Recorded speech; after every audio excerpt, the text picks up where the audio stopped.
आप राजधर्म देख रहे हैं और पिछले कुछ दिनों में आपने सुना बार बार कि कैसे राजस्थान के राज्यपाल कल्याण सिंह ने आचार संहिता का उल्लंघन किया। सवाल ये उठा कि क्या वाकई में आचार संहिता का उल्लंघन हुआ। चुनाव आयोग अपनी रिपोर्ट इस विषय में दे चुका है। अब देखना यह है कि इस पर केंद्र और खुद कल्याण सिंह का क्या रुख रहता है। उम्मीद तो यही की जा रही है कि एक वरिष्ठ राजनीतिज्ञ होने के नाते कल्याण सिंह देश के सामने राज्यपाल के आदर्श आचरण का एक उदाहरण पेश करेंगे और खुद ही राज्यपाल पद से इस्तीफा दे दे। राजनीति के आज के दौर में ऐसे उदाहरणों से राज्यपाल और राजनीति दोनों की गरिमा की रक्षा होती है। अतीत में भी एक ऐसा ही उदाहरण हमारे सामने रहा है। तो क्या रहा उस मामले में अब तक का घटनाक्रम और क्या क्या है अब केंद्र और राज्यपाल के सामने विकल्प, दिखाते हैं आपको ये विशेष रिपोर्ट। क्यों संवैधानिक पदों की गरिमा गिरा रहे हैं राजनेता? क्यों राजनेता नहीं भूल पाते पार्टियों का मोह? क्यों विवादों से जुड़ जाते हैं राज्यपाल? क्यों भूल जाते हैं संवैधानिक पद की मर्यादा? आखिर क्यों बन जाती है ऐसी परिस्थिति?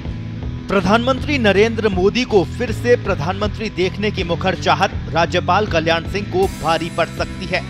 राष्ट्रपति रामनाथ कोविंद ने राजस्थान के राज्यपाल कल्याण सिंह के आचार संहिता उल्लंघन के मामले को गृह मंत्रालय को भेज दिया। राष्ट्रपति ने गृह मंत्रालय को इस मामले में कानूनी सलाह लेकर उचित कदम उठाने की सलाह दी है। हालांकि गृह मंत्रालय ने इस बारे में कोई आधिकारिक बयान नहीं दिया। माना जा रहा है कि राष्ट्रपति की ओर से उठाया गया ये कदम कल्याण सिंह के लिए संकट का संकेत है। गृह मंत्रालय जल्द ही इस मसले पर कोई कदम उठा सकता है। 2 दिन पहले चुनाव आयोग ने इस मामले की रिपोर्ट राष्ट्रपति को भेज दी थी। आयोग ने लिखा कि उनकी जांच में ये साफ हो गया है कि कल्याण सिंह ने राज्यपाल के संवैधानिक पद पर रहते हुए चुनाव आचार संहिता का उल्लंघन किया। राष्ट्रपति ने चिली की यात्रा से लौटने के तुरंत बाद ही बृहस्पतिवार को अपनी राय गृह मंत्रालय को भेज दी थी। कल्याण सिंह उत्तर प्रदेश के मुख्यमंत्री भी रह चुके हैं। तो सुनिए राज्यपाल कल्याण सिंह ने क्या कहा था। और इस नाते से हम जरूर चाहेंगे भारतीय जनता पार्टी विजयी हो। चाहेंगे कि एक बार फिर से केंद्र में मोदी जी ही प्रधानमंत्री बने। मोदी जी का प्रधानमंत्री बनना ये देश के लिए आवश्यक है, समाज के लिए आवश्यक है। आपकी भावना से हम अवगत हुए, इससे ज्यादा और कुछ नहीं कहना चाहते।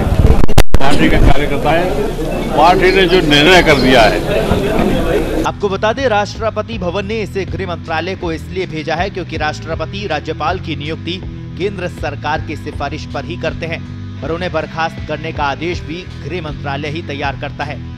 केंद्र के फैसले के आधार पर ही राष्ट्रपति की ओर से निर्णय किया जाता है। अगर केंद्र सिफारिश करता है तो राज्यपाल को सिर्फ चेतावनी दी जाए तो राष्ट्रपति भी ऐसा ही कर सकते हैं।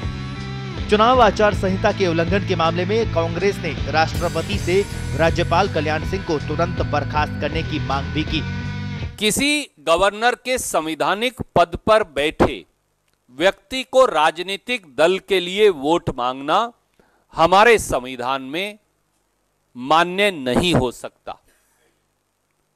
उन्हें एक दिन भी गवर्नर के उच्च पद पर बने रहने का अधिकार नहीं।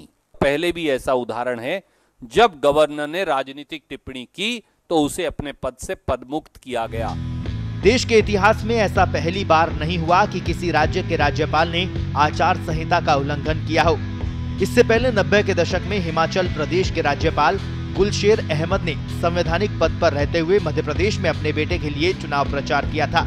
चुनाव आयोग ने नाराजगी जताई और इससे पहले कि जांच की कार्रवाई होती, गुलशेर ने अपने पद से इस्तीफा दे दिया था। ये भी चर्चा है कि सरकार को इंतजार है कि कल्याण सिंह नैतिक जिम्मेदारी लेते हुए अपने पद से इस्तीफा दे दे।